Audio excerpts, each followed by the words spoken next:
A Cold War bomber that everyone expected to retire just became one of the most dangerous aircraft flying today.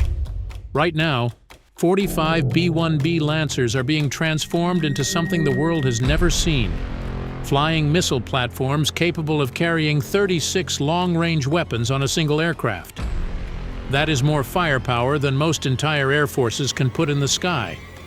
The Pentagon calls it a stopgap. America's adversaries are calling emergency meetings. This is not a routine upgrade.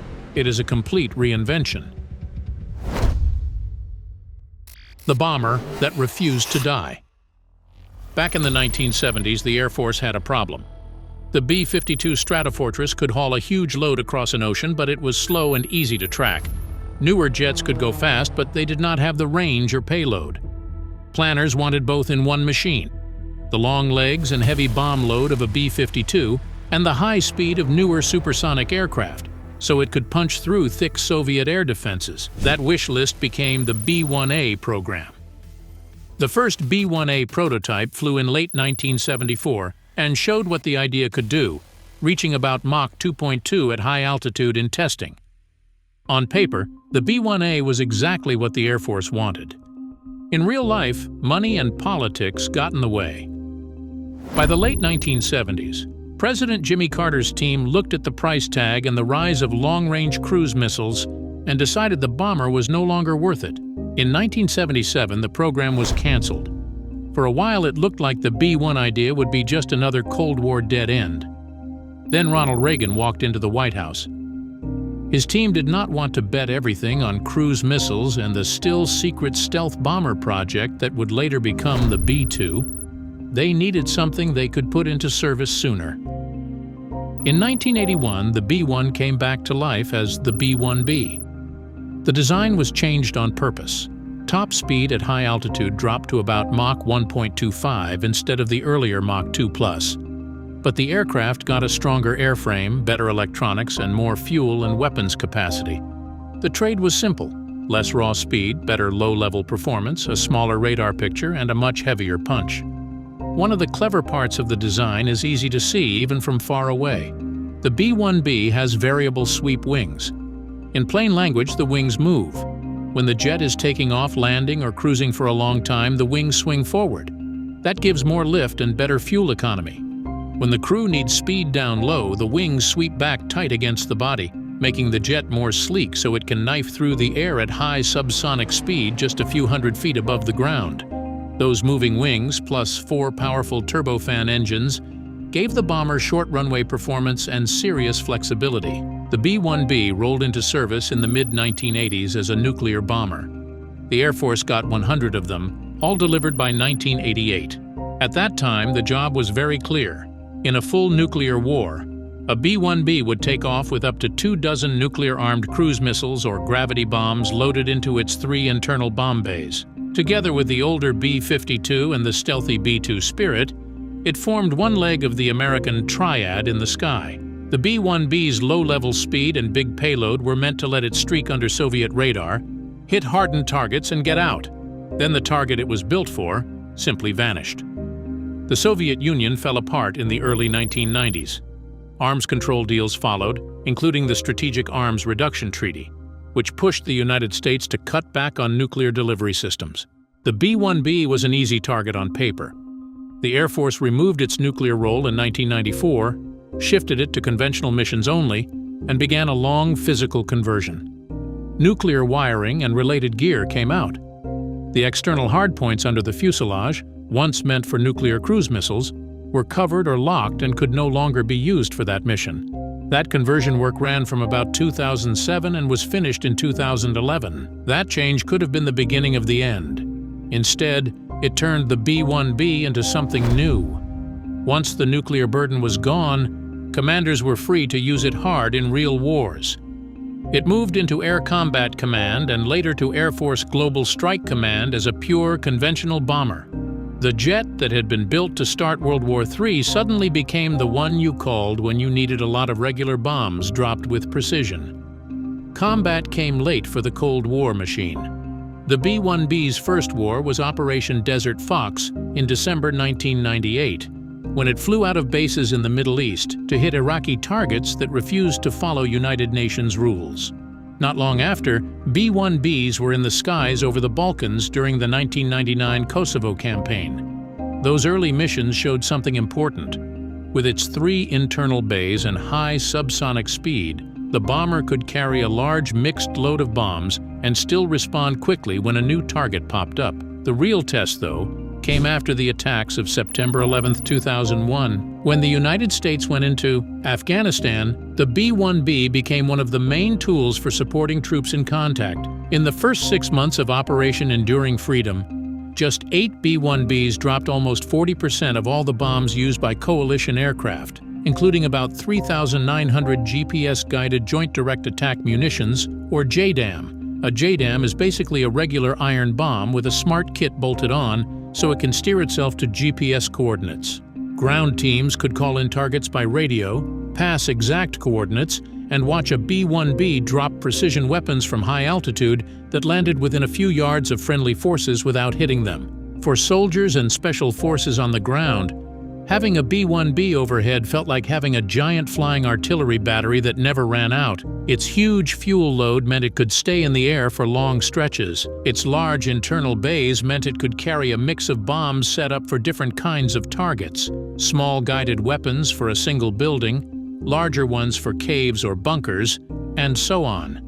Crews could circle for hours, talk directly to Joint Terminal Attack Controllers on the ground, and drop weapons exactly when needed instead of racing home for fuel or more bombs. The story was similar in Iraq.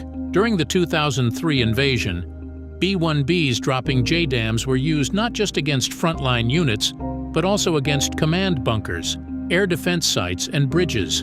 One well-known mission in April 2003 saw B-1Bs drop guided bombs in an attempt to kill Saddam Hussein and his sons based on fresh intelligence. Later, as the war turned into a long counterinsurgency fight, the bomber kept flying long on-call patrols, ready to support troops in firefights or strike sudden high-value targets.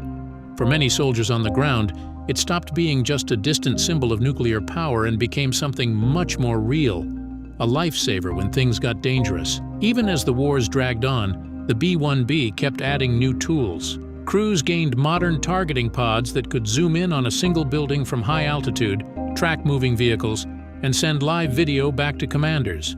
The jet's big bays were wired to carry more modern smart weapons, so one aircraft could hit many separate targets on a single sortie.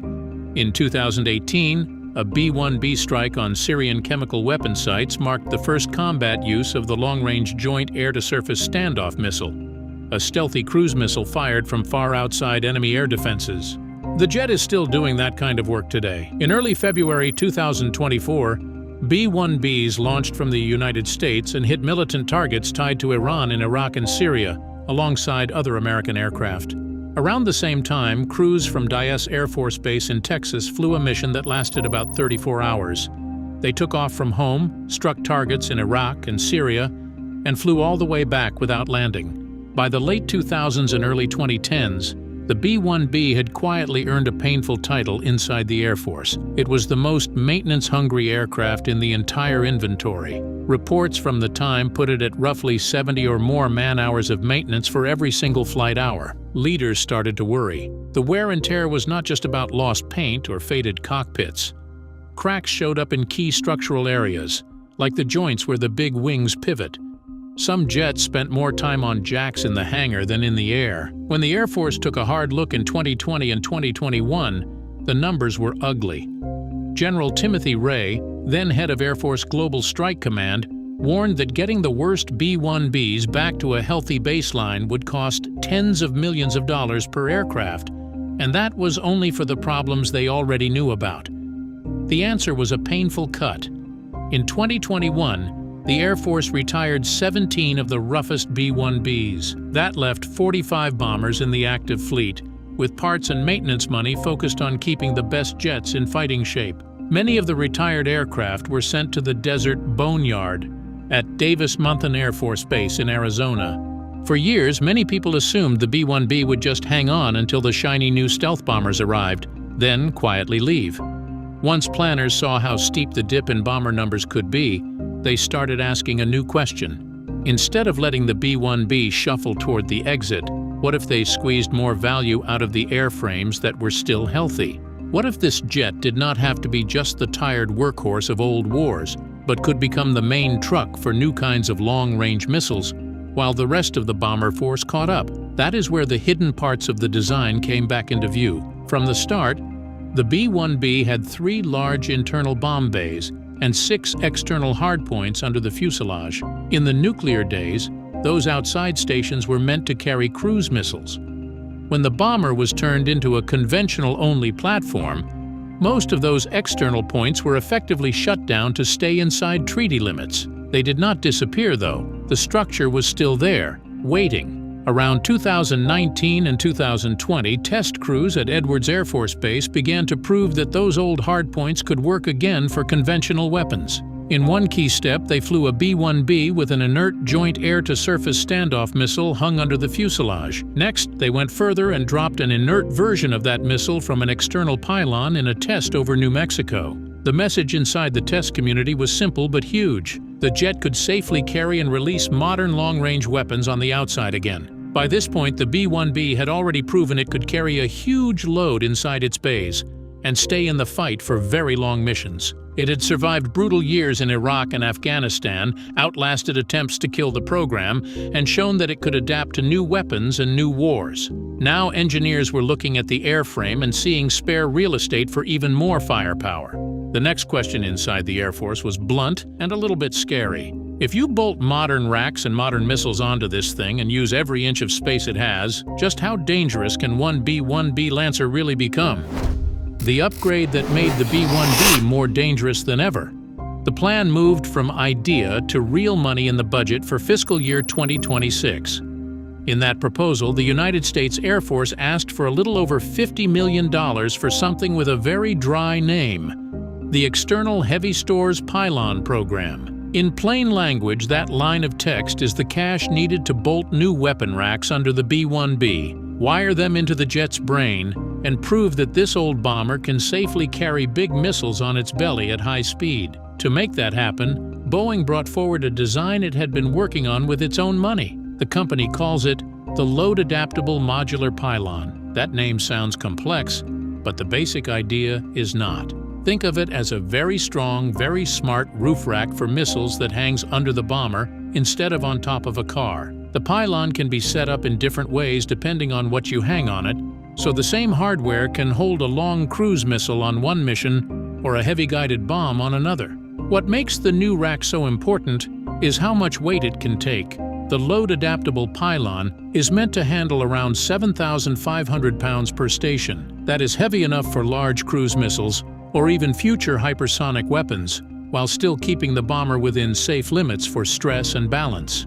Before any of this hardware touched an operational jet, the test community did quiet, careful work in the background. Engineers ran computer airflow models to see how the big racks and missiles would disturb the air under the bomber's belly. Engineers ran wind tunnel tests to make sure the new shapes wouldn't cause dangerous vibrations or make the jet's nose harder to control during turns or fast, low-level flight. At the same time, software teams wrote new code so the aircraft's weapon system would recognize the new mounting points and release weapons from them smoothly and safely. All of this is being done because the inside of the B-1B is already a very serious missile magazine on its own. With the right rotary launchers installed, it can carry up to 24 joint air-to-surface standoff missiles, also known as JASSM, or the longer-range JASSM extended range version. Those missiles are stealthy cruise weapons built to fly low, bend around terrain, and hit hardened targets from hundreds of miles away. For a long time, that internal load already made the B-1B one of the best long-range standoff shooters in the fleet.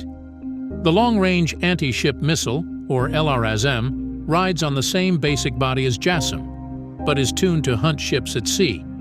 It uses a stealthy shape and smart sensors to sneak through a wall of enemy radars and pick out high-value ships inside a carrier or surface group. Because the B-1B can also carry LRASM inside its bays, it was already a serious threat to big navies before anyone touched the external racks. Bringing the 6 external stations back to life changes the scale in a way that is easy to feel even if you are not a weapons nerd. each load-adaptable pylon is set up to carry either one very heavy weapon or more than one missile in a lighter class. Air Force officials and Boeing planners have talked about loadouts where a Lancer carries 24 JASSM or LRASM missiles inside, plus another 6 to 12 large cruise missiles on the outside, depending on how the pylons are set up that day. Put in simple terms, that means one bomber, about the size of a narrow-body airliner, can now fire as many long-range cruise missiles as a whole squadron of fighters, where a single fighter might carry 2 or 4 big standoff weapons. One B-1B loaded with internal and external stores might throw a couple dozen or more in a single wave. For enemies who think in terms of how many incoming missiles their radars and launchers can handle at once, that change is a headache. None of this stayed on paper. By 2023 and 2024, test aircraft at Edwards were flying with full-size pylons and heavy dummy stores under the belly. Test pilots checked refueling, takeoffs, landings, and separation tests with guided bombs to make sure the racks worked cleanly at combat speed and did not upset the way the bomber flies.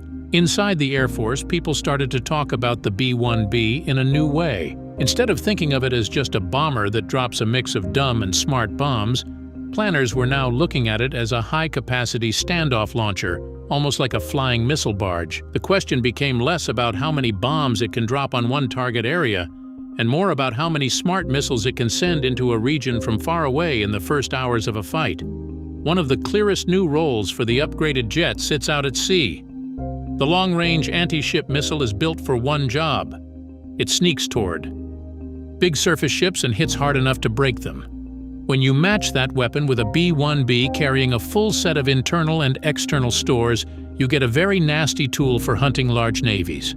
Think about a Lancer taking off from a base on Guam or from a runway in northern Australia. It climbs to altitude, meets a tanker, then pushes in toward the edge of an enemy surface group's radar bubble without ever crossing it. From well outside the range where ship-based air defenses usually expect threats, the crew can ripple dozens of sea-skimming missiles down into the water toward that group of ships. Because LRASM is built to fly low, use its own eyes and ears, and pick its own targets inside a crowded formation, the bomber does not need to see every ship clearly itself. It just needs to fire enough smart arrows that the Navy on the other side has far more inbound threats than it has hands to swat them down. On land, the same volume of fire idea applies to the Joint Air-to-Surface Standoff Missile Extended Range.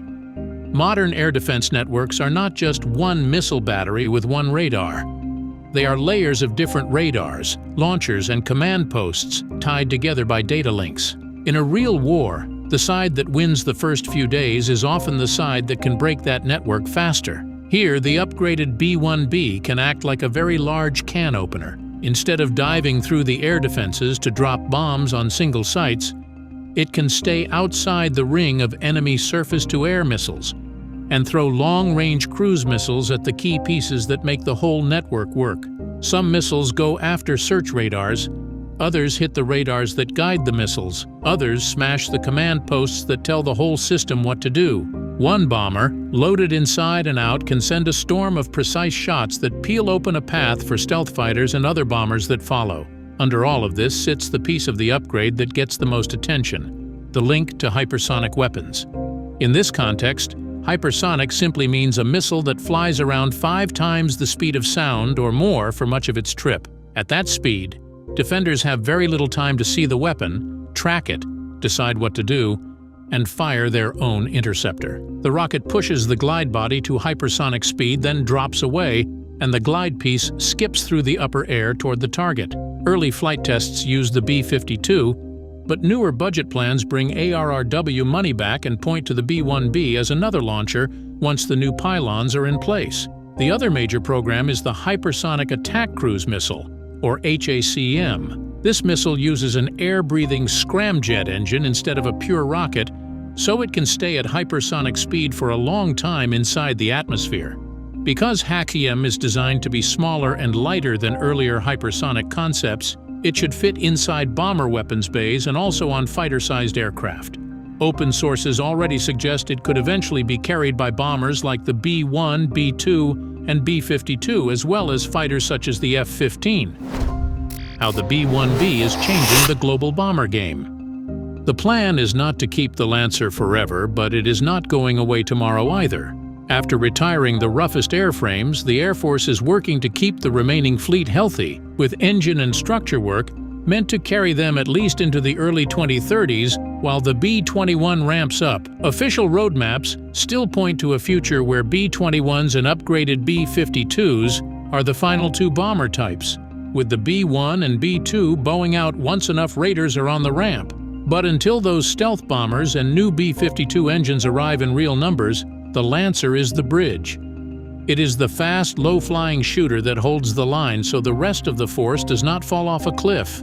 Money is a big part of why this bridge idea makes sense. Flying a B-1B for 1 hour costs on the order of $63,000. That is actually cheaper than a B-52, which is closer to $72,000 per hour, and far cheaper than a B-2, which sits well above $130,000 per hour. Rivals can see that shift just by looking up. Over the past few years, B-1B bomber task forces have rotated through Andersen Air Force Base on Guam and other Pacific hubs, running long missions across the Western Pacific, while Chinese ships and aircraft drill around Taiwan and push deeper into the Philippine Sea. From the outside, those flights look like routine training. Inside planning rooms in Beijing, they are something very different. Chinese officers have to think about a bomber that does not have to come near the coastline to be dangerous anymore. A Lancer sitting hundreds of miles away, loaded with modern sea-skimming and land attack missiles, turns big warships, air bases, and radar sites into targets that can be hit without warning. It forces China to spread its air defenses, move ships more carefully, and accept that a lot of expensive hardware might die in the first hour of a fight. Russia has a similar headache, but for different reasons. Its famous surface-to-air missile systems were built in a world where the main fear was a small number of nuclear bombers or ballistic missiles, not a huge wave of smart, conventional cruise missiles launched from outside the border. Russian air defenses are strong in some areas, but they still struggle with low-flying missiles that hug the ground and try to slip through gaps in radar coverage. When planners in Moscow run war games and see a B-1B staying outside their airspace and sending in dozens of hard-to-see missiles at once, it is not the kind of picture they were used to during the old Cold War. They have to assume that key command posts, power stations, and high-value air bases might be hit even if no American aircraft crosses the line. For smaller countries like North Korea and Iran, the message is even harsher. Their air defenses are built mostly from older Soviet and local systems that already struggle with modern standoff weapons. They saw what happened when cruise missiles and drones hit key sites in the Middle East over the past few years. Now they have to add a fresh fear, a supersonic bomber that never has to come near their borders, but can still send a wall of long-range weapons at launch sites, bunkers, and leadership targets. In that kind of fight, scrambling fighters or moving old missile batteries around does very little. The problem is in the sky far away, riding on the wings of a jet they thought was headed for retirement. Allies noticed the change as well, and the United States is not shy about showing it off. In the summer of 2025, a B-1B Lancer parked on the ramp at the Royal International Air Tattoo in England, one of the biggest air shows in the world. The crowd saw the usual flybys, but defense officials saw something more. A clear reminder that American long-range power isn't just future stealth planes in computer renderings. It's a real aircraft, sitting on the ramp and ready today. In Europe, B-1 and B-52 deployments to bases like RAF Fairford and airfields in Norway send a clear signal to Moscow. NATO's reach goes far beyond local fighter jets. In the Indo-Pacific, partners such as Japan, South Korea, and Australia see B-1 flights operating from Guam and understand the message as well. If a crisis breaks out, heavy bombers can support them with long-range strikes without having to move aircraft carriers close to an enemy's coast. Thanks for watching. Now check out the videos popping up on screen for more unbelievable stories.